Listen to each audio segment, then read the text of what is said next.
ወደ ሊቨርፑል ለማቅናት 100 ሚሊዮን የቀረበለትን የክለቡን ለመቀላቀል እንግዲህ ጥያቄውን ውድቅ አድርጓል። ክለቡን ይህን ተጫዋች ለመሸጥ ፍላጎት የለውም እየተባለ ይገኛል። ቪኒሲየስ ጁኒየር በሌላ በኩል ደግሞ ተጫዋቹን ቪኒሲየስ ጁኒየር ደግሞ በጣም በሮናልዲንሆ አድናቆት እየተቸረ ነው የሚገኘው። በሌላ በኩል ደግሞ ላሚን ያማል ስለ ሜሲና ኤምባፔ ምላሽ ሰጥቷል ማለት ነው። ሁሉንም አብረን የምናይ ነው የሚሆነው። አብራችሁን ቆዩ። እሺ ወደ መረጃችን ስናልፍ ወደ መጀመሪያው መረጃ ስናልፍ እንግዲህ ሮናልዲንሆ ስለ ቪኒሲየስ ጁኒየር እንዲህ ሲል ተናግሯል። ቪኒሲየስ ጁኒየር ሲጫወት ማየት በጣም ያስደስተኛል። እሱ አስደናቂ ወጣት ነው። ቪኒ በጣም እወድሃለሁ፣ ለሱም ትልቅ አድናቆት አለኝ ሲል ለቪኒሲየስ ጁኒየር ያለውን አድናቆት ገልጿል ማለት ነው።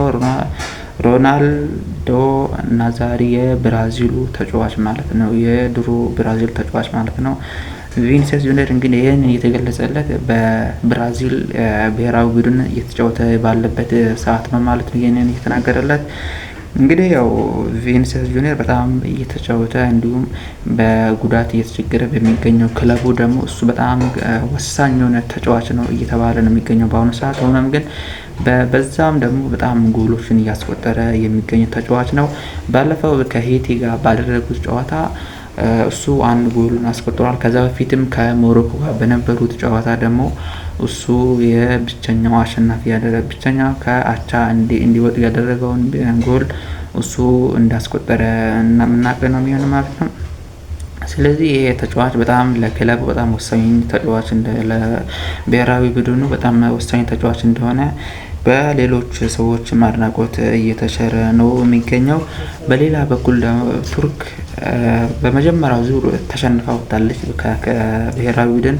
ይህን ደግሞ ስትሸነፍ ደግሞ በጣም ነው እንትን ያሉት አርዳ ጉለር ስለዚህ የሰጠው አስተያየት አለ። እሱም እንዲህ ሲል ተናግሯል። እንግዲህ ስለ ብሔራዊ ቡድኑ በመልበሻ ክፍል ውስጥ በመካከላችን ምንም ችግር አልነበረም። በፍጹም ችግራችን ጎል በማስቆጠር አለመቻላችን ብቻ ነበረ ሲል ተናግሯል። አስተያየቱን ግን 60 ጎሎችን 60 ሹት አድርገው ግን አንድ ጎል ማስቆጠር አልቻሉም። ይሄ ደግሞ በጣም የቡድኑ ያው አንዳንዴ በጣም ተጫወተ ጎል አለማስቆጠር በጣም ነው የሚጎዳ። ያው ይሄን ያክል ተጫውተው ግን አንድ ጎል ባለማስቆጠራቸው ከፓራጓይ ጋር በነበራቸው ጨዋታ እንግዲህ እነሱ አርዳ ጉለር 60 ሹት አድርገው ምንም ጎል ማስቆጠር አልቻለም። ሆኖ ግን እነሱ ከረፍት መልስ ባደረጉት በጣም እንቅስቃሴ አንድ ጎል አስቆጥሮ በማሸነፍ ችለዋል ማለት ነው። ስለዚህ እሱ ደግሞ በጣም ሰሞኑን በአነጋጋሪ የነበረ አርዳ ጉለር ሆኖም ግን ቱርክ በመጀመሪያ ዙር በ3 ጊዜ ተከታታይ ዓለም ማሸነፍ አለመቻሏ እንግዲህ ተሰናብታለች በፓራጓይ ማለት ነው። አርዳ ጉለርም ችግራችን የነበረው ጎል ባለማስቆጠራችን ብቻ ነው ሲል ተናግሯል ማለት ነው።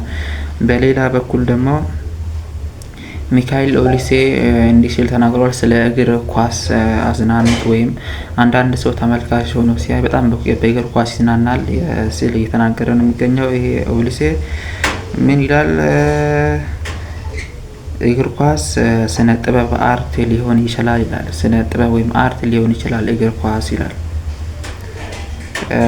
ብዬ አስባለሁ። ነገር ግን እኔ ራሴን እንደ ፈጣሪ ያለው ሰው ነው የማየው፣ እንደ አርቲስት አላየም። ሆኖም እግር ኳስ ውብ እንዲሆን እወዳለሁ። ለደጋፊዎቹን በቴሌቪዥን ለሚመለከቱት እና ጥሩ ጊዜ ለማሳለፍ ለሚፈልጉት እግር ኳስ እጅግ ድንቅ ስፖርት ነው ብዬ አስባለሁ። ስለዚህም በእይታም ውብ እና ማራኪ መሆን አለበት ሲል ሚካኤል ኦሊሴ ተናግሯል። ይህ እንግዲህ በፈረንሳይ ብሔራዊ ቡድን እየተጫወተ የሚገኝ በጣም ድንቅ አቋም እያሳየ የሚገኝ ልጅ ነው። ሆኖም ግን ስለ እግር ኳስ እንግዲህ እንደዚህ ባለ ንግግር ገልጾታል ማለት ነው። በሌላ በኩል ደግሞ እንግዲህ ሰሞኑን ላሚን ያማል በጣም ትችት እየቀረበበት ይገኛል እና እሱ ደግሞ እኔ የምፈልገው ዋንጫ ማሸነፍ ብቻ ነው፣ በጎል 16 ጎል አስቆጠረ፣ ነገር ግን በግማሽ ፍጻሜው መሰናበት ስለማይቀር ነው ምናምን እያለ እየተናገረ ነበረ። አሁንም እንዲህ ሲል ተናግሯል ማለት ነው።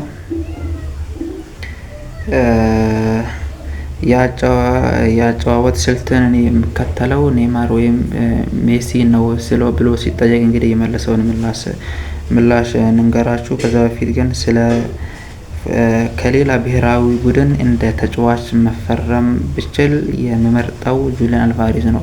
ይህ ተጫዋች እንግዲህ ይህ አሰልጣኝ ስለ ጁሊያን አልቫሬዝ የተናገሩት የስፔን ብሔራዊ ቡድን አሰልጣኝ የሆኑት ማለት ነው ሉዊስ ዲ ላ ፉኔቴ እንዲህ ሲሉ ተናግረዋል። የጁሊያን አልቫሬዝ አድናቆት ሲናገሩ ማለት ነው። ከሌላ ብሔራዊ ቡድን እንደ ተጫዋች መፈረም ብችል የምመርጠው ጁሊያን አልቫሬዝ ነው።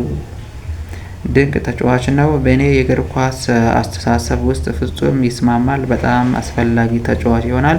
ኪሊያን ምባፔ እና ቪኒሲየስ ጁኒየር ታላላቅ ተጫዋቾች ናቸው፣ ግን በእኔ የእግር ኳስ ሀሳብ ውስጥ ጁሊያን አልቫሬዝ ፍጹም ይስማማል ሲሉ አስተያየታቸውን አስቀምጠዋል። ስለ ጁሊያን አልቫሬዝ እንግዲህ በቅርቡ እንግዲህ ሪያል ማድሪድ ለጁሊያን አልቫሬዝ ባቀረበው ውል 500 ሚሊዮን ፓውንድ ካልከፈሉ ተጫዋቹን እንደማይሸጡ ክለቡ ተናግሮ ነበረ። ነገር ግን ሆኖም ያ ባለመቻላቸው እንግዲህ የስፔን አሰልጣኝ እንግዲህ ይህንን አድናቆት ገልጿል። እንግዲህ ይህ ተጫዋች እንግዲህ በጣም እየተፈለገ ከሚገኙ ተጫዋቾች መካከል አንዱ ነው ማለት ነው።